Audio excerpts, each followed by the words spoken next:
এটা হলো এটাকে হ্যাঁ 22 কিন্তু এটা অ্যান্টিক পিস, এটা অ্যান্টিক পিস। নৌকা বা গরু বানায় গৃহ তৈরি করে, বা এটা খুব পুরাতন, এই জন্য আমি শুনে করে রাখছি। এটা খুব আদি, ধরেন 200 বছর পুরাতন। এটা দেখেন না কি অবস্থা, কাঠটা দেখছেন আপনি, অ্যান্টিক পিস। মণিপুরি ললিতকলা একাডেমি, মৌলভীবাজার। আর এই যেখানে একটা আছে, আরেকটা দেখেন, রাখেন দেখাইতেছি।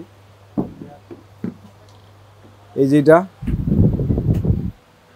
আগের আমলে মানে বাক্স ছিল না তো, আলমিরা, এখানে কাপড় রাখতো, এগুলাতে কাপড় রাখতো, কাপড় রেখে এখানে এটা এটা বড় আছে, বড় সাইজও আছে, কাপড় রাখতো, কাপড় আর কোথায়, এটা আলমিরা ছিল। কাঠের সামগ্রী আসার আগের এইটা ইউজ করতো, কাপড়। এটা হলো খেলার যন্ত্র, খেলা।